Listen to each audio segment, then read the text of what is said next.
ছাব্বিশের বিধানসভা নির্বাচন এখনো এক বছরের কিছুটা বেশি সময় বাকি রয়েছে, কিন্তু শাসক বিরোধী অর্থাৎ তৃণমূল এবং বিজেপির মধ্যে তাল ঠোকাঠুকি যেন এখন থেকে পুরো মাত্রায় শুরু হয়ে গিয়েছে। ক্যান্সারে নেই আর ভয়, NCRI এ হবে এর জয়। আপনাদের ভরসা নেতাজি সুভাষচন্দ্র বোস ক্যান্সার হসপিটাল। যেমন কল্যাণ বন্দ্যোপাধ্যায় তিনি আক্রমণ করেছেন শুভেন্দু অধিকারীকে এই বলে যে নন্দীগ্রামে শুভেন্দু অধিকারীকে হারিয়ে ছাড়বো, MLA হিসাবে ওর মেয়াদ আর একটা বছর, হাইকোর্টের আশীর্বাদে এখনো ঘুরে বেড়াচ্ছে, না হলে জেলে থাকতো। কি বলেছেন তৃণমূল সাংসদ দেখুন। শুভেন্দু অধিকারী হাইকোর্টের আশীর্বাদ আছে বলে ঘুরে বেড়াচ্ছে আর বড় বড় কথাবার্তা বলছে, তাহলে ওর এতদিন জেলখানাতে থাকার দরকার ছিল। ভারতবর্ষের মানুষ, বাংলার মানুষের ওইভাবে বলে কখনো নেতা হওয়া যায় না, লিডার হওয়া যায় না। যে মানুষ প্রত্যেক ধর্মের মানুষকে সম্মান করতে পারে, প্রত্যেক জাতির মানুষকে সম্মান করতে পারে, সেই নেতা হল। রাজনীতিতে এসে যারা ভেদাভেদ করে তারা রাজনীতিতে থাকার যোগ্য নয়। ভারতবর্ষের সংবিধান জানতে হবে, আর সংবিধান পুরোটা না জানলেও তার স্পিরিটটাকে জানতে হবে। যে জানে না, দেশটাকে অবজ্ঞা করে, সে আবার রাজনৈতিক নেতা। তবে এইটুকু আপনাদের মাধ্যমে বলে দিচ্ছি, নন্দীগ্রামে এবার ওকে হারিয়ে ছাড়ব। আর ওর MLA হিসেবে ডিউরেশন মাত্র 1 বছর, তারপরে রাস্তায় ঘুরে বেড়াবে। বিধানসভায় ধর্মযুদ্ধের পর ফের ধর্মীয় ইস্যুতে সরব শুভেন্দু অধিকারী। রামনবমীতে 1 কোটি হিন্দুকে রাস্তায় নামার ডাক বিরোধী দলনেতার। এবার গোটা বাংলায় এমনভাবে রামনবমী পালন করতে হবে যাতে হিন্দু বিরোধী শক্তিদের মুখের ওপর জবাব দেওয়া যায়। ভালো করে রামনবমী পালন করুন, আমিও থাকবো মাঠে। গতবার 50 লক্ষ হিন্দু নেমেছিল, 1000 মিছিল হয়েছিল, এবার 2000 মিছিল হবে, অর্থাৎ 1 কোটি হিন্দু রাস্তায় থাকবে বলছেন শুভেন্দু অধিকারী।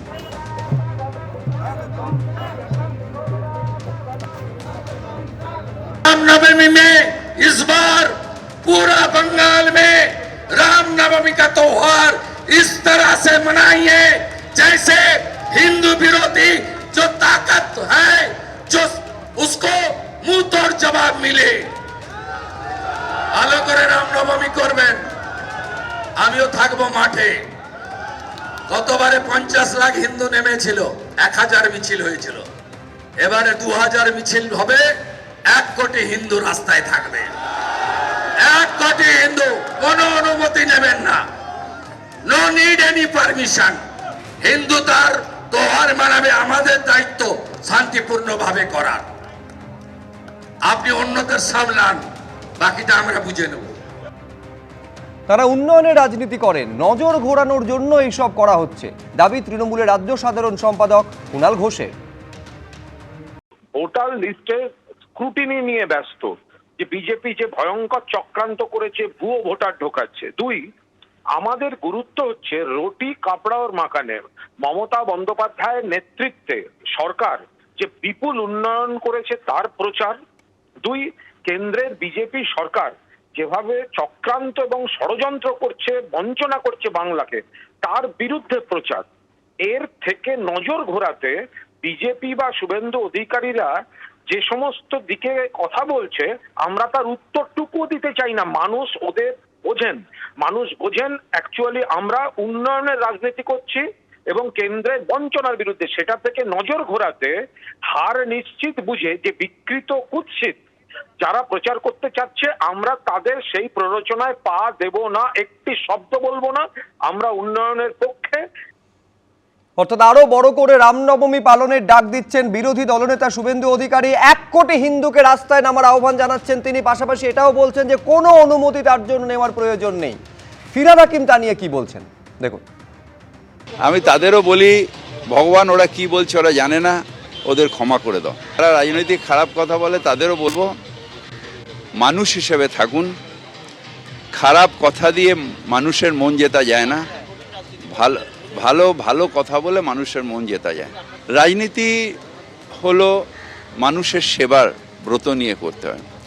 রাজনীতিতে রাগ, বিদ্বেষ, হিংসা, এটা দিয়ে রাজনীতি হয় না। যারা এটা করছেন তারা ভুল করছেন, কৃপা ভগবানের হবে, তাদেরও মন পরিবর্তন হবে। কোটি লোক রামনবমীতে রাস্তায় নামে, প্রথমত অসত্য। বাংলার নিজস্ব সংস্কৃতিতে রামনবমী নেই, ছিল না। বাংলার নিজস্ব সংস্কৃতিকে সরিয়ে দিয়ে অবাংলার চাপ দাপট, এটা কখনো বাংলা মানুষ মেনে নেবে না। আর যদি কেউ মনে করে থাকে যে 1 কোটি মানুষ রামনবমীতে এসেছে, অতএব সব বেশ বিজয়ী বিজয়ী মার্কা হয়ে গেল, আরও বেশি লোক দুর্গাপূজায় নামে, অতএব তারা হিন্দু হিন্দু ভাব হয়ে গেল। ঈদের উৎসবেও তো বাংলা মেতে থাকে, দুর্গোৎসবেও মেতে থাকে, ঈদের উৎসবেও মেতে থাকে।